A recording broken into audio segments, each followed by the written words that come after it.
Petroleum मसनूआत की कीमतों में इजाफा कर दिया गया। वजारत खजाना की जानिब से पेट्रोलियम मसनूआत की कीमतों में इजाफे का नोटिफिकेशन भी जारी कर दिया गया। पेट्रोल की कीमत में 5 रुपए 36 पैसे फी लीटर इजाफा किया गया है। पेट्रोल की नई कीमत 272 रुपए 15 पैसे फी लीटर मुकर्रर की गई।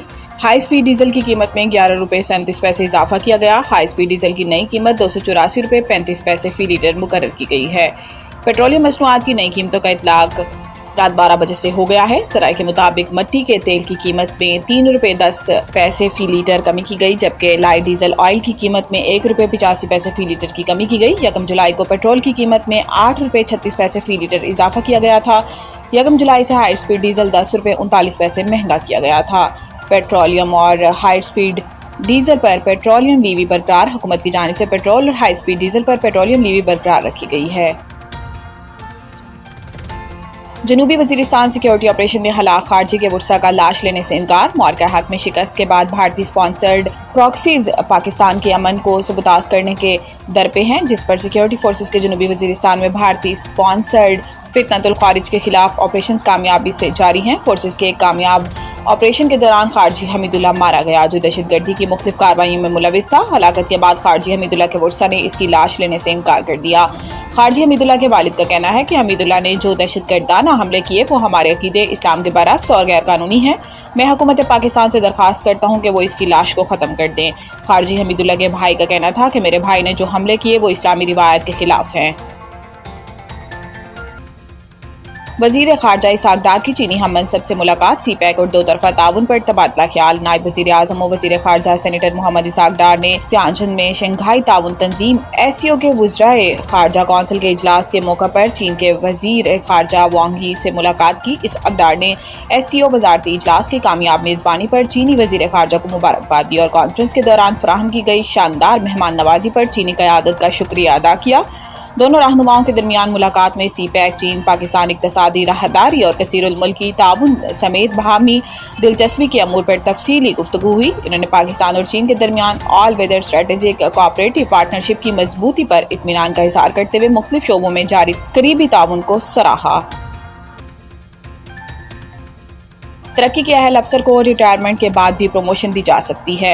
सुप्रीम कोर्ट के जस्टिस मोहम्मद अली मजहर ने 5 सफ़ात पर मुश्तमिल फैसला तहरीर किया, जिसमें कहा गया है कि दरखास्त गुजार पुलिस सर्विस के सीनियर अफसर थे जो 3 बार तरक्की से महरूम रहे।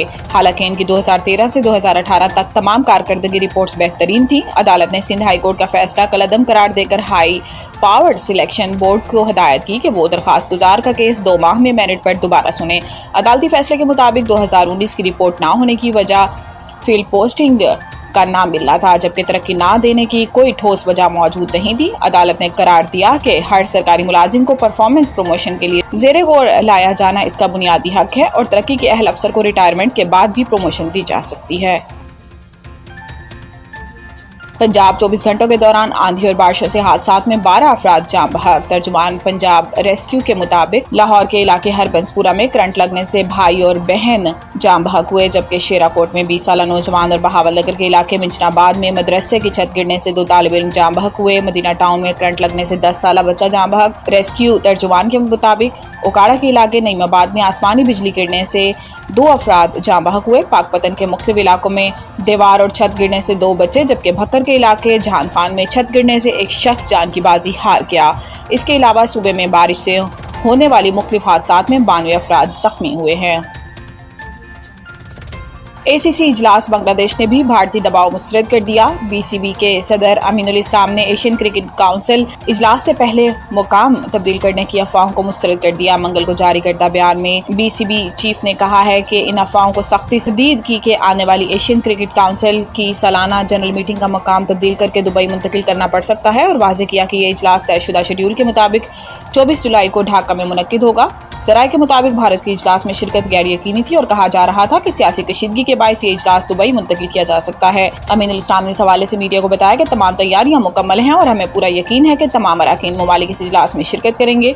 बांग्लादेश और भारत के दरमियान सियासी तनाव की वजह से हालिया दिनों में दोनों ममालिक के दरमियान कई ऐसे इक़दाम हुए जिससे तलखी बढ़ी है।